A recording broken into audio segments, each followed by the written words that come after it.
네, 첫 번째 이슈입니다. 전우인가 커플인가?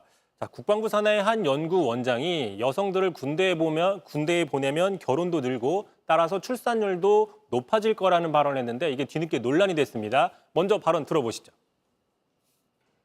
생활관에서 남녀가 같이 물론 방은 따로 쓰겠지만 대학교 기숙사처럼 같이 있을 거 아닙니까? 그럼 자연스럽게 거기서도 좋아하는 커플이 생기고 일상을 같이 할 수 있는 전우애가 생겨서 오히려 결혼도 많아지고 또 그다음에 아기도 많이 낳지 않을까.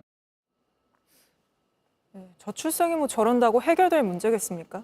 그렇습니다. 아무래도 이제 저 김 원장의 주장은 제한된 구역에서 서로 부대끼다 보면 전우애도 쌓이고 그러다 보면 그 연애 감정도 쌓인다. 그런 논리인 건데 황당하다는 지적이 나오는 겁니다. 네. 자, 이런 논리면 출산율을 높이기 위해서 모든 군대가 아니라 모든 대학이나 회사, 공장 또 이런 방송사들의 미혼 남녀에게 기숙사 생활을 강제하는 법을 만들면 조금 더 현실적인 대책이 아니냐 이런 지적들이 나오는 것이죠. 네. 자, 당장 야당에서는 이렇게 얘기를 했습니다. 여성징병제와 아무 관계가 없는 출산율 향상을 연관짓는 정신 나간 주장이다라고 비판을 했고요. 자, 논란이 되자 이 김 원장은 가볍게 한 이야기라고 하면서 사과 입장을 표명한 바 있습니다.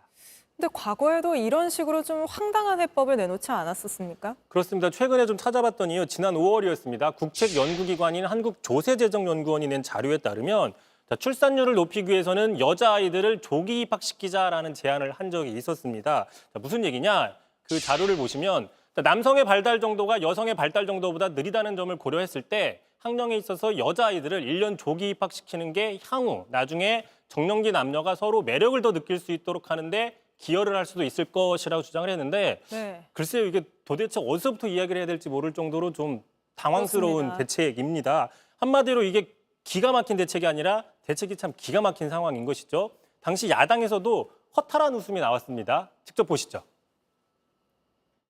향후 정년기 남녀가 서로 매력을 더 느낄 수 있도록 하는데 기여할 수 있을 것이라고 했습니다. 참.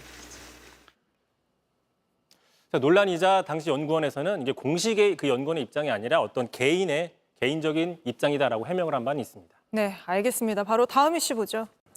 JTBC 뉴스를 시청해 주셔서 고맙습니다. 저희는 저녁 6시 50분 뉴스룸에서 뵙겠습니다.